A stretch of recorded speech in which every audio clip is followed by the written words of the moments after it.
Hello, ladies and gentlemen, you're welcome. Today I'm privileged to host one of the intellectuals of this country, my brother and friend. I call him Dr. Balunywa, and we're going to have a discussion of when intellectualism translates into politics. And I'll be happy to ask him to introduce himself, my brother. I'm humbled, Isaac. Balunywa is my name. I'm the co-founder of the Center for Critical Thinking and Alternative Analysis, based in Kampala. I'm writing my PhD in International Political Economy at Makerere University, and the author, a scholar of a few books here and there. Excellent, excellent. Dr. Balunywa is one of those guys actually who inspired me into studying law, in spite of the fact that he's not a lawyer, but his arguments, as you probably see over time, you realize that he has a great bearing on academia, not only in terms of law, but in terms of other things. Dr. has actually encouraged me also to do PhD, as I'm doing right now. I'm doing 3 PhDs at the same time, a doctorate of laws, and then a doctor of philosophy, psychology, and then another one, a PhD in law. So the kind of discussion that we're going to have may be a little bit outside the brackets of some people, but without offense, please permit us to start. Dr. Balunywa, tell us what intellectualism means in terms of the politics of this country.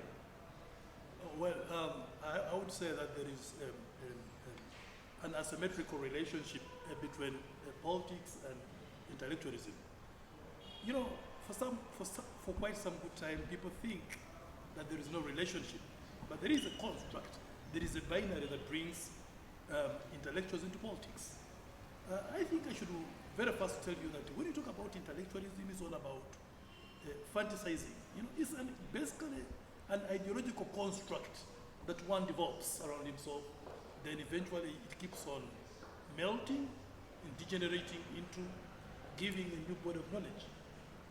So ideally, within the intellectual fraternity, we have 2 schools of thought. We have what we call the offensive scholarship, and we have the defensive scholarship.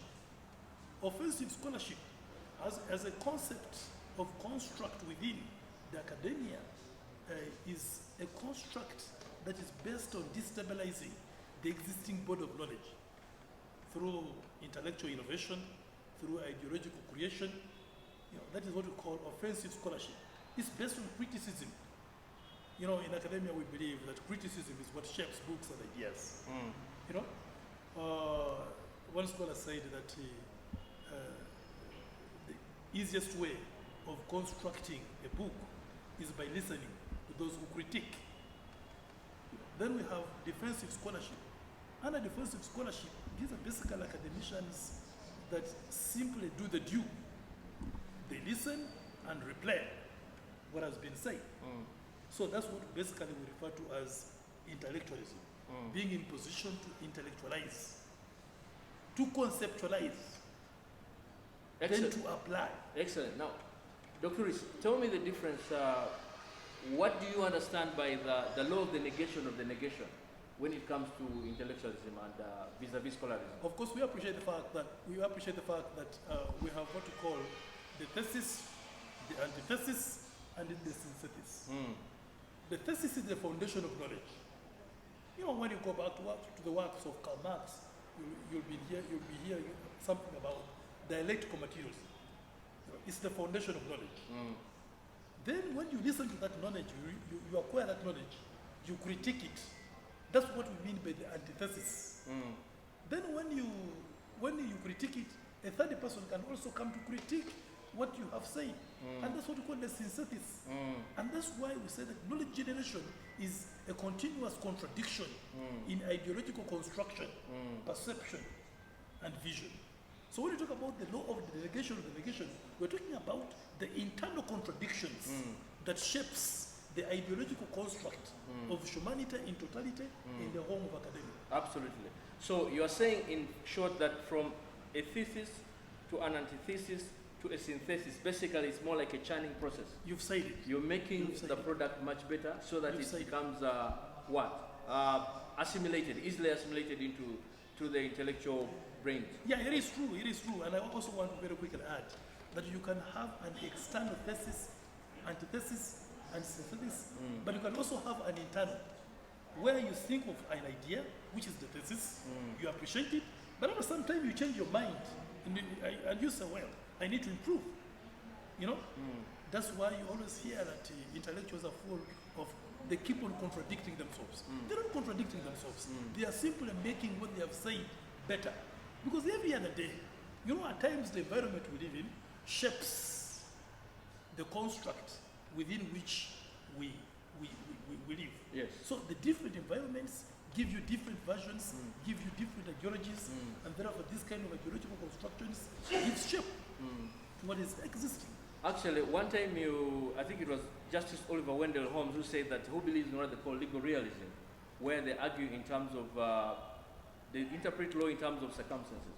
What may have been law yesterday may not necessarily be law today, meaning that society should resonate with those ideals and provisions as you rightly put them. But I remember one time you made a quotation in terms of the different levels of scholarism, in terms of certificate, degree, master's and PhD. Can you expound on that? Oh yeah, I remember that was way back in 2004 when I was an associate instructor at the East African Leadership Summer School in the University of Dar es Salaam. Yes. You know, it was something that I just kept on thinking about because I've been around for some time, having taught for the last 20 years in university, international political economy and public administration. I kept on asking myself why students have different perceptions and what shapes. Then I tried to correlate with what happens elsewhere, more so in the military. So I say, well, I think in academia, a professor is a philosopher of knowledge, right? Yes. A doctor is a custodian of knowledge, a PhD holder, is a custodian of knowledge. A master's holder, I looked at him as a generator of knowledge, he generates knowledge. A degree holder becomes a liability of knowledge. A diploma holder becomes a lost knowledge because the qualification of doing a diploma is a very degree. Then a certificate holder, I looked at him as a raw material of knowledge. But of course, someone would say, why? Yes. You know, I just thought that that would be the way intellectual ranking, hierarchy should be. It was my thought. Yes. You can contest it. Absolutely. But that is me. That's you. And that's how I look at it. But when I say that a certificate holder is a raw material of knowledge, doesn't mean it's nothing. Because you know very well that for you to be a philosopher of knowledge, a professor, you need this raw material. Absolutely. Because after all, your knowledge that you're prophesying comes from these people, Absolutely. studying these people. Absolutely. You're writing your PhD. Yes. But when you go to the field to collect data, you're interviewing these people who are basically others, even illiterates. Absolutely. These are the people you are interviewing, Yes. who are going to give you the ideas, Yes. upon which you're going to do what? To rely. To rely on. Absolutely. And write what you call your PhD thesis. And last time I was actually making an argument where we're making a distinction between the different research paradigms, where one was arguing in terms of epistemological versus ontological. Right, yes. right. Where he argued that epistemological had to do with going where the issue is, finding it, and using the methods of finding it, whereas ontological had to do with that very thing. Now you know the thing, now you're finding out the thing. It's one thing to know that there's a mango tree there. Yes. It's another to know what is inside the mango tree, and all those are different paradigms in terms of legal research. Now, I'd like you to take me through what you want to argue in terms of scholarism or intellectualism in Uganda as we stand today.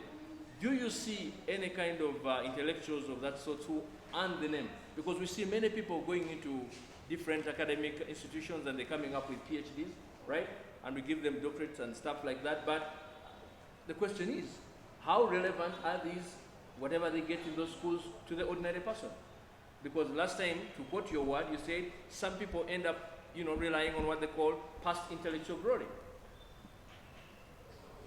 Well, first and foremost, one critical thing that we must appreciate is the fact that the environment keeps on changing. It shapes the cosmology, shapes the mindset. But when you put me to ask to explain how intellectuals translate into politics, I'd very quickly, you quickly remind me about the Gang of Four. Yes. You know, in this country we have something that has been constructed. I don't know, but people have decided to refer to these four professors, the Gang of Four. You know, in history of this country, there is no way you can talk about the second liberation of this country without talking about Yash Tandon, Professor Nabudere, Professor Moyo Jara, and Professor Rugumayo. Yes. These were the four professors who left, you know, the lecture theaters and decided to participate in the second liberation of this country. Yes. Look at Yash Tandon. It is an Asian Ugandan, born in Karamoja, lived in Karamoja. He went to the London School of Economics. You know, he's so fascinating, the professor. Yes. He was earning very well. But he said, no, I cannot be in the lecture theater when the country is bleeding. You know, he decided to go to the bush. And they formed the Gang of Four. Yes. So was Professor Nabdele, a celebrated lawyer from Mbale. He also joined Omonyo Joko, another professor from northern Uganda, Yes. also joined. Rugumayo, a professor who was actually lecturing in Zimbabwe. Omonyo Joko was, Yash Tandon was teaching in Columbia University. You know, they all came together and said, no, we are tired of giving the theory, let's come and do the practice. Tandon, Professor Yash Tandon, is a professor of international political economy.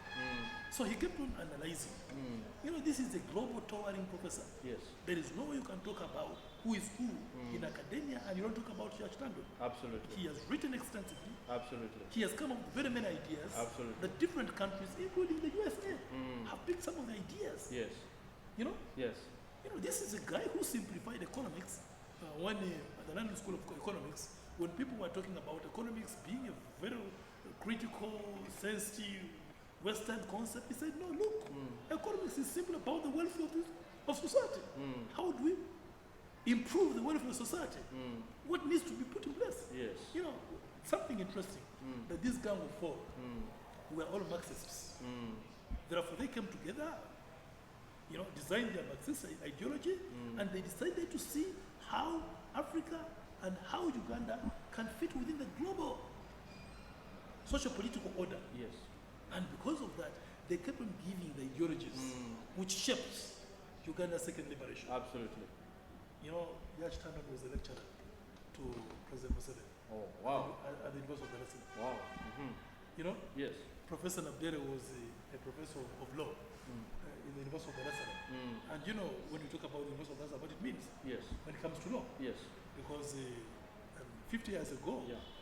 every student Had to who go to qualified, Tanzania. Yes. every student who wanted to do law had to go to the University of Dar es Salaam. Absolutely. You know, so these were celebrated professors who decided to do the politics. You know, but you know, intellectualism and politics is a binary that must be understood in content and context. Absolutely. And Intellectualism is all about ideological construction. Politics is all about practical idealism. And that's what reminds me about my friend and one of the legal journals, I think, of this country, Professor Oloko Nyango, when he comes out with this book of When Courts Do Politics. And he makes quite good reflections in terms of expertimato, in terms of the arguments of what Abu Mayanja vis-a-vis QCB Naisa. You know, when individuals actually, there are instances when we argue that the judiciary can become more executive-minded than the executive itself. And those are important aspects that I think that come out at the end of the day. Dr. Balunywa, please tell me something about the frustration that sometimes people go to in intellectualism, especially in a higher education institution. You gave me one time a story of this Zimbabwean who went through a saga and then... Oh, Sheikh Anta Diop. Yes, please go ahead. Sheikh Anta Diop was a PhD student. I think in France, in Paris. He wrote his first book about ontology of the black, and he was talking about the African civilization, the Egyptian civilization as being part of the global civilization. And the whites then never liked it. So they framed him and they quashed his PhD, dismissed it, and throw him in the dustbin. But later on, the jury sits down and they say, no, this work is not fit for PhD. So he leaves the University of Paris so frustrated. But because he had what he believed in, Yes. he went ahead to publish his rejected PhD into a textbook. Yes. So this book sold a lot to the extent that the university that had earlier on dismissed his PhD work felt offended, felt sympathized. They felt they had done the wrong thing. You know, Sheikh Aludut wrote his PhD in 1956. But in 1968, the same university now calls him back. Yes. And we say, we want now to award you the PhD. Wow. Which we had earlier on 10 years ago rejected. Wow. So it's one thing that helps with the academia to appreciate that in the field of academia, it is on the straight path. Yes. That's why I normally have problems with I don't want to say we don't have genius, but I believe that the PhD journey, Yes. the voyage to intellectual articulation Yes. and realism Yes. and accolade Yes. is something that is punctuated with a lot of small mountains and pillars that you must climb in order for you to get there. Absolutely. You know? Absolutely. And that's why I was telling you that once you begin a PhD, just get to know that you began that bumpy road and be prepared. Yes. And if you find your PhD very easy, you go through 2-3 years and you have done it. Don't call yourself so genius, True. but simply begin questioning yourself True. whether what you did True. is worth it. Absolutely. You know, these days we have these, sorry to say, but at times I listen to professors or to doctors, PhD holders, and you begin asking yourself, surely how did this person acquire his PhD? Because you don't see content at times. True. Maybe what I see as content is not content to me, True. to another, but to me I think that intellectualism is a very critical aspect in understanding, Yes. you know, political formation, True. political creation, True.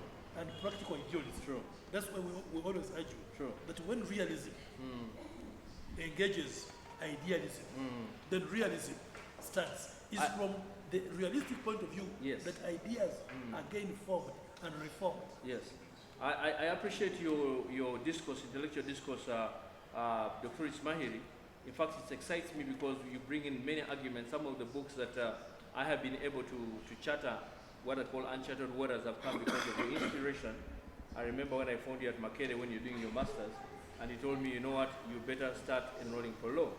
And that gave me the impetus. Even now as we begin to make a discourse, some of the books, for example, that you're writing recently, of when courts do religion, are based on arguments of the judgments of people like Justice Pamgemerere vis-a-vis Justice Chibedi, and the different judgments of Justice Sekana, who is your friend, by the way, and other individuals who have actually excelled. And also, in terms of the book now, right now, that we're actually trying to annotate, like you, to use your words, annotated bibliography of your books. Right. In terms of the rebels of legal rebels of jurisprudence in this country. We don't want to let the bag out of the house yet, but we will explain to them at that time. Wait a bit. When I read that, the legal rebels of jurisprudence, I got a chance to look at the content, and I said, if I was Isaac, I would call them the legal rebels of politics. Because I see a lot of politics in law. I know. I see a lot of politics in law, and I see a lot of law in politics. I know. So I keep on asking myself, what is the departure between politics and law? Absolutely. I keep on asking myself. Absolutely. This is season 1, ladies and gentlemen, of intellectualism meeting politics with my brother and friend Mahiri Balunywa. I'm sure many of you are excited, and we're going to have this as the regular season. We'll watch out for season 2, where Mr. Balunywa will be debunking the education system in this country. What are your last words, Doctors? First and foremost, we need to appreciate that we need to construct, deconstruct, and reconstruct. That's my statement. Thank you, sir. Construct, deconstruct, and reconstruct for the future. Absolutely. I think it was Alvin Latter who said that the illiterate of the 21st century is not the one who can think, but one who can think, learn, and relearn. So, my friends, get ready.